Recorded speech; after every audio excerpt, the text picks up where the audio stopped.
আসসালামু আলাইকুম, সবাইকে স্বাগতম ইরফানস লাইভ মিক্স ইউটিউব চ্যানেলে। আজ 29 অক্টোবর 2025। চলুন দেখে নিই আজকের ডিএসই ট্রেনিং সেশনের সারসংক্ষেপ, আগামীকাল 30 অক্টোবরের সম্ভাব্য দিক নির্দেশনা এবং বিনিয়োগকারীদের জন্য কৌশলগত বিশ্লেষণ। আজকের বাজারের সারসংক্ষেপ। আজকের দিনটি ছিল মূলত একটানা চাপে থাকা বাজারের আরেকটা পরীক্ষার দিন। দিন শেষে সূচক বেড়েছে 8.27 পয়েন্ট, অবস্থান নিয়েছে 5092.40 পয়েন্ট। লেনদেনের পরিমাণ দাঁড়িয়েছে প্রায় 503.64 কোটি টাকা। আজ মোট 174টি কোম্পানির শেয়ার দাম বেড়েছে, 152টির দাম কমেছে, আর 64টি কোম্পানি অপরিবর্তিত থেকেছে। অর্থাৎ বাজারে আজও একটি মিক্সড সেন্টিমেন্ট দেখা গেছে। কেউ বিক্রি করছে সতর্কভাবে, কেউ আবার সুযোগ নিচ্ছে দামের নিচে থাকা শেয়ারগুলোতে। আজকের বাজারে টেকনিক্যাল অবস্থা। বাজার আটকে আছে এক ধরনের সাইডওয়ে জোনে, যার উচ্চসীমা 5179 আর নিম্নসীমা 5026.90। এই সীমার মধ্যেই বাজার বারবার ঘুরপাক খাচ্ছে। আজ বাজার 22 অক্টোবরের 5113.30 পয়েন্টের উপর একটা মুভ দিয়েছে, কিন্তু সেটা শক্তিশালী ব্রেকআউট ছিল না।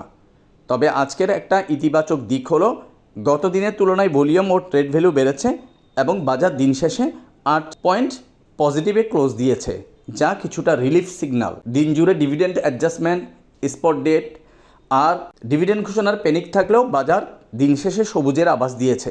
এটা বিনিয়োগকারীদের মনোবল ধরে রাখার জন্য ভালো সাইন। 30 অক্টোবরের সম্ভাবনা ও পর্যবেক্ষণ। আগামীকাল 30 অক্টোবর বাজারের সম্ভাবনা ও ঝুঁকি দুইই আছে। আগেই বলেছি আমরা এখন সাইড ট্রেন্ডে আটকে আছি। 5026.90 থেকে 5179 এই রেঞ্জের মধ্যে। আমরা কেউ বাজারকে নিয়ন্ত্রণ করতে পারি না, কিন্তু বাজারের আচরণ অবজার্ভ করে পরবর্তী পদক্ষেপ নিতে পারি। 25 আগস্ট 2025 আমরা একবার সুন্দর একটা ব্রেকআউট দেখেছিলাম, যা 8 সেপ্টেম্বর 2025 পর্যন্ত স্থায়ী ছিল এবং সূচক গিয়েছে প্রায় 5674.50 পয়েন্টে। তারপর থেকেই আমরা একটা ডাউন ট্রেন্ড চ্যানেল ধরে চলছি। এখনও নতুন করে বুলিশ মুভমেন্ট শুরু করতে হলে আমাদের সবচেয়ে গুরুত্বপূর্ণ শর্ত বাজারকে 5179 পয়েন্টের উপর ক্লোজ দিতে হবে। এটা করতে পারলে মানি ফ্লো ইন্ডেক্স ও ভলিউম দুইই সহায়তা করবে। বাধা হিসাবে আছে ডিভিডেন্ড ঘোষণার সময়কাল ও বরাবরের মতো অ্যাডজাস্টমেন্ট। নেগেটিভ দিক ও সতর্কতা। এখন নেগেটিভ দিকটা হলো, যদি বাজারের এই সাইডওয়েজ রেঞ্জটা ভাঙতে না পারে, তাহলে 5179 এর উপর ক্লোজ পেতে আমাদের নভেম্বরের শেষ সপ্তাহ বা দ্বিতীয় সপ্তাহ পর্যন্ত অপেক্ষা করতে হতে পারে। এই সময়ের মধ্যে 20 দিনের মুভিং অ্যাভারেজ নিচে নেমে আসবে। তবে একবার সূচক যদি আবার 20 দিনের মুভিং অ্যাভারেজের উপর দাঁড়াতে পারে, তাহলে বাজার আবার বুলিশ মোডে ফিরে আসবে এবং তখনই ইনভেস্টরদের জন্য সুযোগ তৈরি হবে। আসুন জেনে নিই বিনিয়োগকারীদের করণীয় ও পরামর্শ।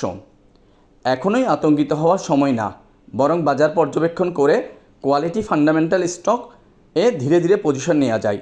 যারা ডিভিডেন্ড পেয়ে তুলনামূলকভাবে ভালো করেছে, যেমন রানার অটো, ভিডিকম, স্কোয়াড টেক্সটাইল, সোনালী পেপার, সিভিউ, কপার, Nabana Pharma, Mir Akhter, penny stock বা দুর্বল ফান্ডামেন্টাল কোম্পানিতে ঝুঁকি নেওয়া থেকে বিরত থাকুন।